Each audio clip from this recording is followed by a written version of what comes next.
like it raw. Raw.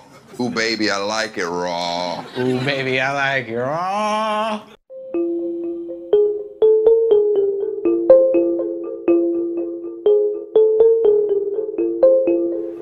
Dr. Ben Goertzel is the Vice Chair of Humanity Plus and one of the world's leading researchers into the creation of synthetic intelligence. I don't refer to it as artificial intelligence because, as you'll see in our conversation, when synthetic intelligence is achieved in the next few decades, their consciousness will be no more artificial than our own.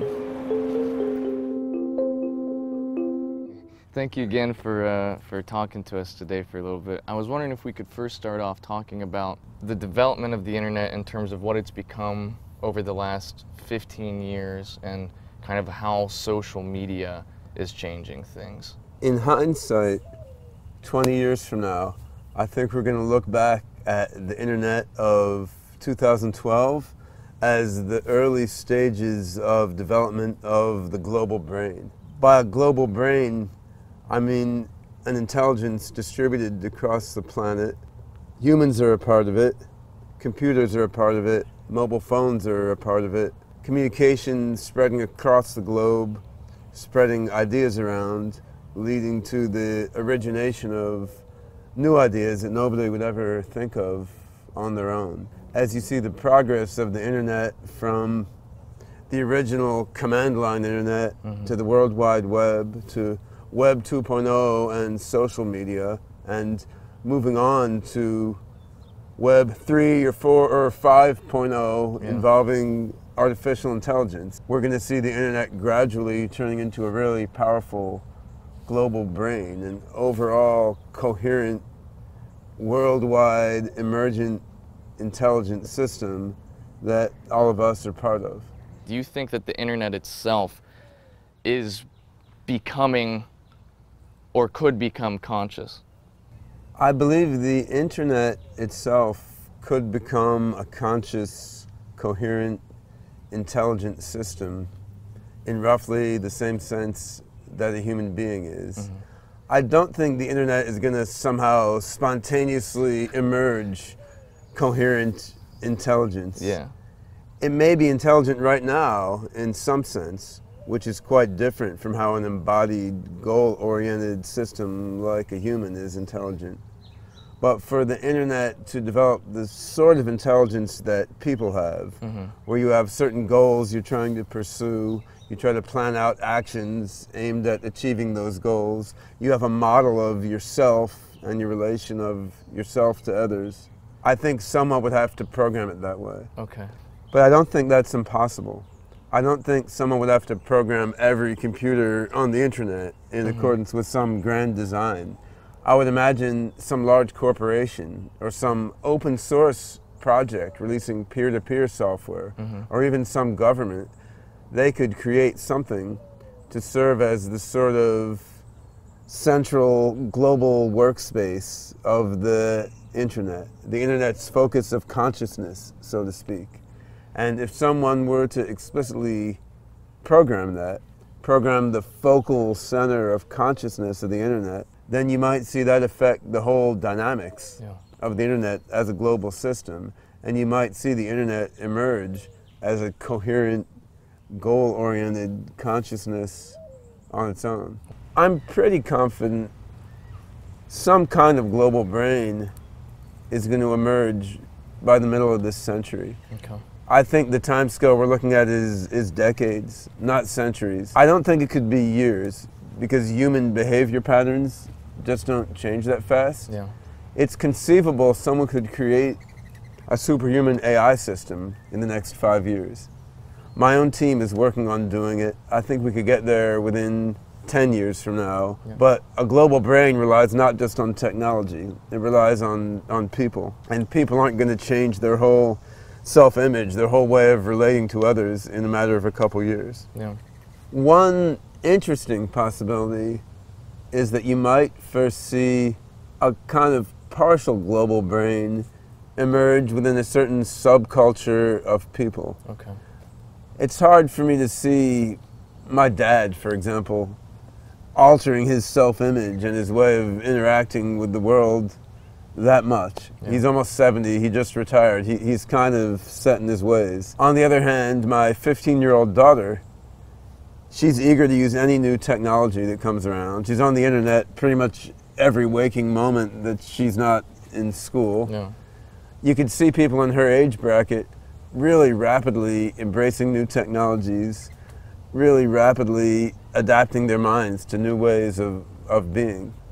You might see some sort of global brain emerge within the youth culture and the techno-geek culture a couple decades before it emerges anywhere else. Do you think that the future of information and just development of technology is going to head in that direction, or do you think that it will still stick with a kind of a corporate base? If the human race is going to develop in a positive direction, it's really important that open sharing of all kinds of information become more and more prevalent, that openness becomes the norm.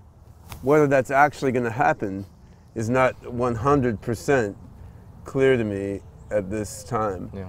David Brin, a science fiction writer and futurist theorist, he wrote a great book called The Transparent Society. And what Brin proposed is a dichotomy between two possible directions that things may take. One is surveillance, where the overlords are watching everyone. The overlords could be the government, they could be the military, they could be big corporations, they could be all of the above. The other path is what he called surveillance, watching from below, everyone watching everyone else. In a surveillance world, sure, the government and the big companies and the military may be watching everyone, but we're watching them as they watch us. We're all watching each other. As Brin paints the picture, it's inevitable either universal surveillance or universal surveillance is going to come about. Privacy will no longer be an option. The advent of surveillance technologies of all sorts is just too powerful. We already have cameras everywhere, the ability to spy on everything on the internet and mobile phone traffic. It's just too great. We can't retain the old notion of privacy anymore, so we just got to choose. Do we want the powers that be to watch us, or do we want everyone to watch everyone? To my mind, being anti-authoritarian in attitude, I really don't like the idea of some guys in suits off in some office somewhere watching everything we do and then pouncing on us if we do something wrong. By and large, I believe if we had the capability to spy on each other, we wouldn't do it that often. There's just too much information for us to spend all our time spying on our neighbors anyway. I imagine we would adapt to the lack of privacy implicit in the surveillance future. It would require some adaptation of our self-image. It would require changes to our way of thinking about ourselves, to our whole way of being. I'm not sure these would be negative changes, however. You could see it going multiple directions. You could see surveillance enforcing some sort of conformity, because if you're doing anything that your neighbors don't approve of, they can see you. You could also see surveillance leading to a beautiful flourishing of openness, because, hey, you know, you see your neighbor acts like an idiot in the privacy of his own home, just like you do, right? So why not just let it out, all get along and like admit that everyone's basically a dork in private and just kind of stop fussing about it? Absolutely. I don't really know what path we're going to go down. It's possible that instead of the government, the military, or corporations watching everyone, it's actually an AI that watches everyone. Oh, wow. What if we made an AI system, say 5 times as smart as people, whose goal was just to watch over the whole world and make sure everything's okay? I think of this as an AI nanny. It could be that this is the best way out of the pickle that humanity is getting itself in. If you look at the scope of advanced technologies out there today, things like synthetic biology, nanotechnology, let alone AI, there's a lot of possibility there for nasty people to do nasty things to large numbers of people. For sure. Advancing technology lets us do wonderful things, but it also lets smaller and smaller groups of stupider and stupider people wreak more and more damage. How are we going to stop this from happening? How will we stop 20 years from now some group of rogue terrorists from banding together with some biologists and engineering some new virus that wipes out masses of people? Yeah. One possible way to stop this is to put some AI nanny in charge. Now that's scary. Part of me really hates the AI nanny idea. Yeah. I want to have freedom. I don't want some AI watching everything I do and telling me what I can and can't do. Yeah. I could be there programming another AI system, then all of a sudden the AI nanny comes down and says, wait a minute, I'm sorry, that AI is going in the wrong direction. I'm Yeah. afraid it may get smarter than me. Yeah. Your file is deleted. That's scary. For sure. On the other hand, the possibilities without such a system are also scary. We're at a somewhat frightening as well as incredibly exciting phase in human history. One way of looking at the AI nanny is as sort of a temporary thing. Maybe you could program an AI nanny system to sort of watch over humanity for a few decades, or say a few centuries, with an explicit goal of getting rid of itself after a period of time.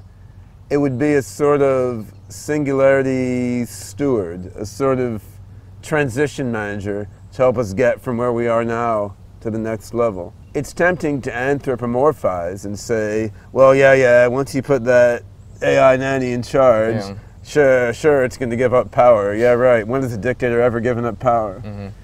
But, of course, an AI nanny wouldn't necessarily have the same motivations and emotions that a human being does. When we say absolute power corrupts absolutely, that's really a statement about human psychology. Yeah. It's not a universal axiom of intelligent systems. We don't really know if it will be possible to build an AI nanny system like that, and even if it did prove possible to do it technically, would it be possible to do that given the existing power structures on the planet? There's a hell of a lot of uncertainty ahead of us, and I'd be lying to you if I said I knew where it's all going to come out. Of course. As a researcher, I'm trying to build artificial intelligences that have general intelligence similar to human beings, that can connect to the internet and the emerging global brain, and that have a beneficial attitude, that want to help humans and other sentient beings. Yeah. I think if we can build AI systems like that, that will bias the odds in favor of a positive outcome, but I don't see any guarantees. Going back to the idea you brought up of surveillance, do you think that some of the groups like Anonymous and other groups that will emerge after them are kind of maybe the beginnings of that type of way of thought, or that kind of, way of looking at the world? You know, peer-to-peer music downloading is a precursor to peer-to-peer thought downloading that will come in the future. Once we all have cranial jacks to plug into the back of our heads, you'll be able to go on BitTorrent and download new thoughts and feelings and upload them, and kind of hope you don't get a virus plugged into your mind. Similarly, sure, things like WikiLeaks and Anonymous, these are the beginnings of a surveillance future. Yeah. The whole question of consciousness in relation to AI is quite a confusing one, and I generally prefer to ignore it. How do I know that you are conscious? Absolutely. I don't know that you are conscious. You could just be some sort of meat puppet put here to amuse and entertain me. I really could never tell. Yeah. In that sense, I'll have just as much confidence a robot is conscious as I have that you, as a human being, are conscious. And I think that's the way it's going to go down in practice. Okay. Once you have a humanoid robot walking around, smiling, saying, hey, how you doing? God, don't step on my foot. That Yeah. really hurt. You know, I really want to go play some tennis. And I'm really worried about what happens if this Republican is elected president, Yeah. because he's going to take away the legal rights of us androids, and I don't Exactly. want that. I think once you have AIs that act like they're conscious, people are going to accept them as conscious in the same way that we accept each other as conscious. Yeah. I could think a long time about whether other humans are really conscious, but ultimately that becomes boring. For sure. On a pragmatic basis, Yeah. I just assume that they are. There's another side to it, though. You can talk about first person, second person, and third person experience, where first person experience is your own subjective view of yourself as an independent actor in the world. Third person experience is a sort of objective view of others, the God's eye view, like the narrator in a novel. Second person experience is what the philosopher Martin Buber called the I-you experience. It's when you really have a feeling of communion with another person or another being. You could have that feeling with your dog, for that matter. Yeah. You really feel the presence of that other person in a sort of subjective way. We don't really have that feeling with computer programs or robots now. They don't feel present to us in the way that a human or a dog does. No. But I think that feeling will come. I think we will get that subjective feeling of presence, that feeling that, yeah, there's another mind there, and our minds are bonding to each other in mind space. Yeah. I think when that feeling comes, we will accept AIs as conscious, autonomous agents with rights and feelings, just like we have. I tend to feel like everything in the universe is conscious in some measure, that consciousness is a property that's immanent in everything, and different things in the universe manifest consciousness in different ways. Yeah. Even a little particle has its own particulate species of consciousness. The human brain, of course, has a very different kind of consciousness, which includes reflective, deliberative consciousness that lets us focus on certain conscious thoughts for a long period of time. If we build an AI that has similar structures and dynamics to a human brain, broadly similar, not necessarily precisely similar, then that AI will manifest consciousness in roughly the same way that people do. It will have a reflective, deliberative theater of conscious awareness where it has thoughts and ideas bouncing around in its own mind. So I think AIs are going to be conscious in the same sense that we are, but we can't prove that because it becomes more philosophical than scientific.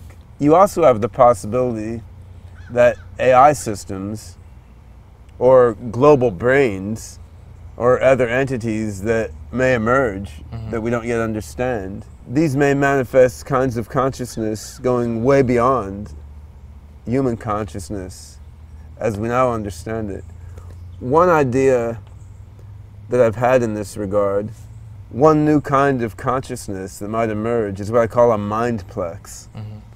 A mindplex is a collection of minds that has consciousness on the emergent level of all the minds put together, but also has really intense individual consciousness on the part of each component mind within the mindplex. The human brain isn't quite that. Our neurons may have a little bit of consciousness, but not that much. Each neuron isn't sitting there thinking, should I send some electricity to that other neuron? No, I'm not really sure. I'm not in a good mood right now. Yeah. On the other hand, in a global brain scenario, you could have a situation where human beings, just like we are now, have our own thoughts, dreams, and aspirations, yet we're part of this overall super system, this global brain, which also has its thoughts, dreams, and aspirations. There's not necessarily a conflict there, because our thoughts and goals would be on a different level than those of the global brain. But this could become quite intense and interesting if you envision, say, the global brain being able to talk to you directly through some neural interface or something. You could have a system with consciousness on multiple levels and direct communication between those different levels. It's really hard to say what new forms of intelligence and awareness are going to come about. The only thing I'm pretty certain about is that our experience 100 years from now is going to be nothing like our experience is today. The amount of change in the next 100 years, not just in terms of technology and tools, but in terms of subjective experience, it's going to be dramatically more than we've had for the last 10,000 years since civilization started. People, throw the term nanotechnology around quite a bit. Let's talk about what nanotechnology is and what your thoughts are on how it's going to initially help humanity and then what it will really bring about once it really starts to develop. Nanotechnology in general refers to building things out of physical entities at the nanoscale. What's at the nanoscale is mostly molecules. If you remember Lego blocks when you were a kid, you could fit Legos together in different forms to build pretty much whatever you wanted. Similarly, if we had a nanotech molecular assembler, we could just pick up molecules, piece them together in whatever form we want, build whatever we want out of molecules. Now, pretty much all of the matter that we interact with in everyday life is built out of molecules. With a molecular assembler, which is the most ambitious form of nanotechnology that was envisioned by Eric Drexler in the 1980s, you could build anything you wanted as long as you had a plan for it. You can imagine peer-to-peer downloading of plans for physical objects. If you had a molecular assembler plugged into your laptop as a peripheral, you would download the plan for the physical object from the net, feed it into your molecular assembler, much as you would now feed a document into a printer, and out would come the object. We're already moving slightly in that direction with the advent of 3D printers. If you have something that can be made out of certain kinds of plastic or metal and that's not too large, there's a 3D printer you could buy for less than $1,000 that will let you print that in your own home based on plans that you download from the internet. 3D printers of today are just the first step toward the peer-to-peer downloadable nano-manufacturing of the future. Nanotechnology is interesting, but ultimately, nanotech is sort of wimpy. The real future will be in femtotech. Nanotech is building things out of molecules on the nanometer scale. Why can't we also build things out of elementary particles at the femtometer scale? Wow. Build things out of quarks, gluons, electrons, and muons directly. This gives us a lot of possibilities beyond what you could build with molecules. It sort of stretches our current physics. But I think ultimately that's where things are going. Nanotech is not the end. Yeah. Nanotech itself is just the next step. After that we go to femtotech. After that, it's not clear if you can go further. That depends on physics that we don't know anymore. Yeah. But there's a real long way to go beyond what we're doing now, like bolting together machines with screws and screwdrivers. The technological singularity is a point in time when scientific and technological advance becomes so fast that the human mind can't keep up at all. Imagine a new scientific revolution every 5 seconds. Yeah. An amazing new technology coming out every half minute. At that point, the legacy human mind is left in the dust. We're not necessarily going to get truly infinite advancement. That's a mathematical approximation. We could get a rate of advancement that feels infinite from the point of view of the human mind. Yeah. The big question is, what happened next? Werner Vinge, the science fiction writer who coined the term technological singularity, he felt the singularity was the horizon of our knowledge. Werner Vinge felt that whatever comes after the singularity, we have no way of knowing it at all. Yeah. The human mind just can't predict what comes afterwards. Ray Kurzweil, whose book The Singularity is Near brought the notion of the singularity to the public. Ray Kurzweil's view of the singularity is a bit tamer and more mellow. Kurzweil appears to see the singularity as being a lot like the world we have now, but with no death and disease, Yeah. no shortages of energy, and better technology for everyone. That's a wonderful vision. I tend more toward Vinge's perspective. I would suspect once we've created AIs that are 10 times as smart as us, let alone 10 trillion times as smart as us, who the hell knows what these AIs are going to do? How could we possibly predict? Yeah. That would be like a cockroach trying to predict the success of Windows version 8. Human beings will not even be able to understand what the issues are, what the different possibilities are, Yeah. let alone make a rational choice among the different options. The interesting question to me, as a human being, is to what extent we can gradually transcend our current condition. Yeah. To what extent can human beings gradually improve themselves into something transhuman that is capable of participating in the post-singularity world. Yeah. Even once you have amazingly superhuman beings creating worlds that legacy humans can't comprehend, you may still have human beings in their current form living and existing and having a great time, just as now we still have ants, bacteria, dogs, apes, and so forth. Yeah. I don't take it for granted that superhuman minds will want to stomp out all the pesky little humans. Yeah.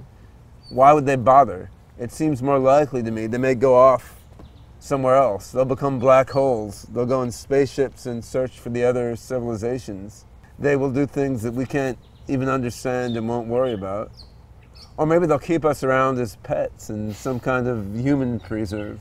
You can imagine making multiple copies of yourself. Mm-hmm. Make one copy that stays a legacy human, one that's twice as smart, one that's 4 times as smart, one that's 8 times as smart, and so on. At the end of the chain, you have an amazingly superhuman version of yourself. Wow. At the beginning of the chain, you have something like you are today. Each element of this chain of future yous would communicate with its neighbors in the chain, Yeah. but would not be able to understand the ones vastly stupider or vastly more intelligent than itself. There's a lot of possibilities out there. Yeah. Do you think that once this all really starts to happen, essentially that there would be people that would totally meld with the technology, some people who would simply use the higher components of the technology, and do you think that there will be a reaction of people who almost would turn away from technology because of where things are heading? What I would like to see is freedom. Yeah. I would like to see people and non-human animals able to choose their own relationship with advancing technology. What would people choose if given that freedom? I imagine very few people would actually choose to ignore the amazing new technology and live in the old way. Right now we have people such as the Amish and such as Stone Age tribes people in Africa or Brazil who do choose to retain an old-fashioned way of life. But it's a pretty small minority of the Earth's population. Yeah. I envision that trend continuing. I don't think very many people are going to eschew all the conveniences of modern life. When you come down to it, dying when you get old sucks. Getting sick sucks.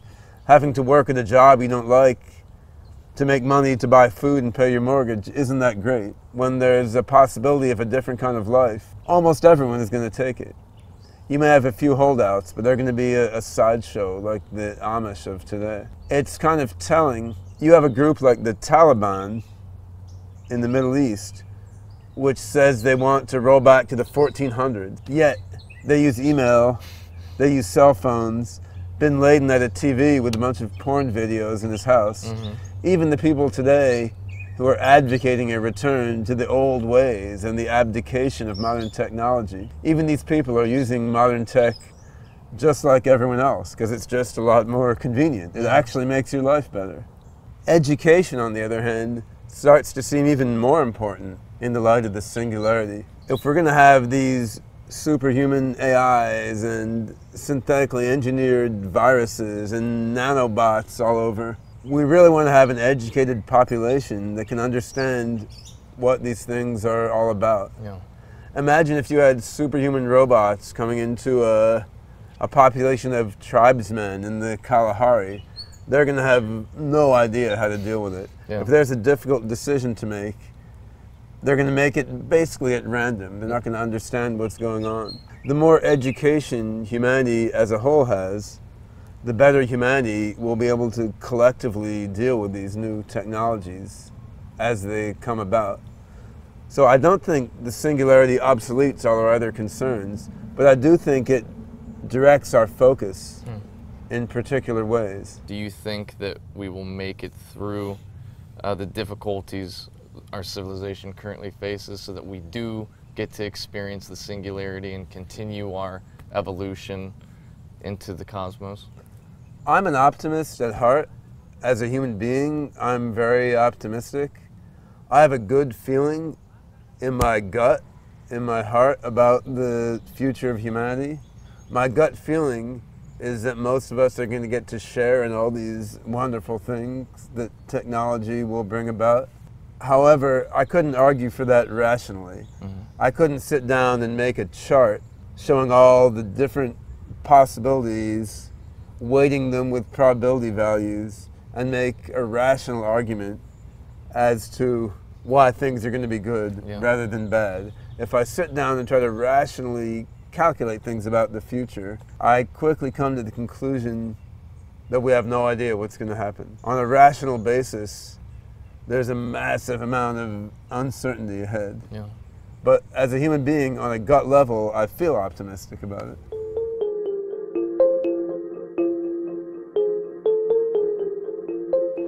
In the United States, the civil rights debates of the past focused on the freedoms of African Americans. Today, those debates are being held in regards to same-sex marriage. In the next few decades, the debate will be whether or not androids and other synthetic intelligence should have the same rights as humans. In my opinion, consciousness is consciousness, be it biological or synthetic.